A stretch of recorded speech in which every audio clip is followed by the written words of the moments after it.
It's Thursday, January 19th, 2022. Um, I find my children very useful um, when trying to figure out, or at least my youngest son at the moment, trying to figure out how to describe something. This morning, like, there's these times where, how do you explain to something that does not, like, my whole life, it's time to go to bed. You lay down. Your body's supposed to be in this like resting state and state of repair. And then it gets up and then you go on to your next day. There's not really much talk about what happens in the period in between when you lay unconscious. Where does your consciousness go? That then goes into a realm of spirituality for which nobody in this area has really ever spoken of. Um, but now, in my second, third, and fourth decade, I have very vivid memory of while my body is laying with like unconscious, there's still supposed to be protected airspace around the living, breathing version of my root race inside of this dimension. Um, when I wake up at times, it feels like my body has been harmed in some way. I think of it like if you're on an airplane and you and then there's the airplane just going through time and space where you don't think much of it. The pilot's in charge and you're just a passenger. That's very much what it feels like. Just a passenger in what's supposed to be protected airspace. But I guess it's more AERO space. Um, and then there's some form of again, I don't know if it's more seismic, if that's the right word, to invoke the correct response, or if the magical word is turbulence. So it's almost as though my unconscious body experiences some form of seismic vibration or turbulence during the evening when my consciousness is somewhere else. But when I return to my consciousness and I wake up in a natural sleep cycle, not drug induced, not alcohol induced, just a regular human sleep to wake cycle. At times, it feels like the only way I could I'm back into a conscious sensory perception in the third dimension and trying to describe the air, AIR space, SPACE, with an AERO function of sorts as a root race. It feels as though the body, while it laid unconscious, experienced something that I'm not consciously aware of until my consciousness returns back to the shell. And then the sensory organ wakes up and then experiences this sensation of that doesn't feel right. Specifically today, it was my upper back. It almost felt like and again, it's not as brutal as um, like a mallet to a tenderized chicken cutlet, like if you are going to be serving dinner. It's not that brutal. So I don't even want to go down that path. But it is more like a, it is more, it feels more like a tapestry, a beautiful tapestry or quilt where a couple of the stitches have come undone and it's starting to pull or fray. Um, and it no longer looks like the first day that the craftsman um, quilted the original piece of artwork. It now feels like there is some form of turbulence or disruption in the tight or the tautness of the original fiber between the original stitches. That is the best way I can describe waking up in this field of New York in this fourth decade, and what it feels like.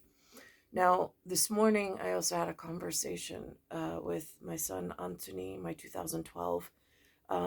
He says to me, he was on the video game, and I said, all right, I said, it's time to shut down because it is time for school. We need to go for the walk. And he says, why do you say it like that? He says, I hate the way you say that. And I said, what? He says, shut down. He says, it sounds so 90s. And I'm like, right, well, I am a time traveler from the 90s. I experienced space and time in the 1990s. I was here. I know you just arrived. How do you prefer me to say it? I'll take it under advisement, but I have to hear what you have to say. And he's like, why don't you just say shut it off? Now for me, I'm thinking that's too harsh. That sounds more like an order and a command. I was being more motherly in don't want to insult your intelligence, son, but I'm alerting you that it is time for us to leave the residence. So, in a way of, I don't want to insult your intelligence, I know you know better. Would you please shut it down so we could be on our way? Now, that's the way that I intended it. But he's like, that sounds so 1990s. Now, with him, he's the kid I shouldn't have had. Um, like, I should not have had another child in this state of disarray and chaos. I mean, the first three I shouldn't have had the way that they were, but here we are drawn into this dilemma, and I don't know who the executive or the director is.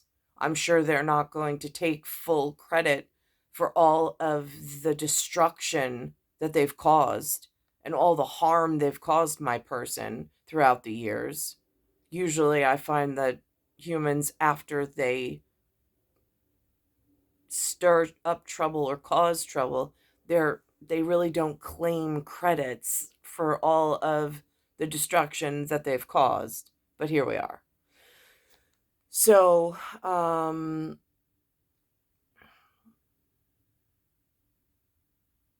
here we are as a root race. And then I'm thinking back to Judith. When I first arrived, I had my grandmother, who was August, and then Judith, who is August. Neither of them on the exact same day as me, but at least they were in the correct zodiac house. for some form of like, no, how did they treat you? Because, uh, again, I would wake up from when my consciousness returned to my sensory perceptive organelle and I would awake. There was something going on between a protected state of rest that I had in my youth that I was deathly afraid of was somehow being cut off or rerouted by invading something that I didn't have intelligent enough adults around me when my body woke up in this New York area. I knew that there were brighter, more intelligent adults that knew more outside of where my nap times were, but I did not know how to call out for help. To try to save my future, my marriage to the boy that I would travel with and to spiritually when my body went into a state of unconscious sensory organ on the side where the adults could watch over me and make sure I wasn't harmed. The spiritual side went somewhere else. I don't know what that's called. Sometimes they refer to as REM sleep or a deep sleep. I'm not sure. And then coming back to alert the adults um, so it could go on some form of human document into the universe catalog of collective consciousness. Because I did not want to spend a life without my cosmic spiritual traveling kin or brothers. I mean, I always say brothers because I'm just whatever. Again, I think in one of the legends and epics, it's Leif Erikson, and there's a Freya I've heard of.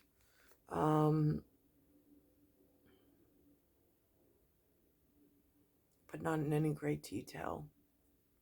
Just in passing, I got those two code words. Freya, the goddess of love, and Leif Erikson is just some really dreamy, like, oh God, I just wish.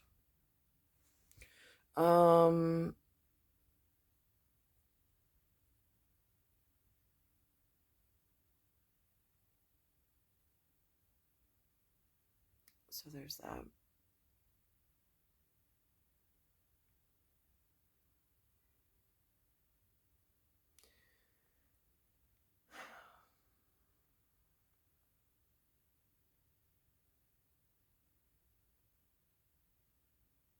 It's star 1978, star 8378, Nicole, Cattaruzza, it's Earth, solar system, Milky Way, universe, galaxy is broken. And it's Bayside Station, Bayside, New York, 11361. And like, I used to be able to, like, it was, as far as signals go, like, my thoughts were rapid fire. Like, it was so easy to carry a signal, to process a signal from, and then draw the visions of the whatever from the beyond or the Olam. Nowadays, I have this. It's almost like the difference with an AOL dial-up connection as opposed to like digital like speed of like nanosecond like wiring. And I find watching me back, like I can process it because I hang on every one of my words, knowing just how powerful and important they are. Um, but I find it really irritating at times because I do like to be like, just get it over with, like just get to the point, move on. But here we are.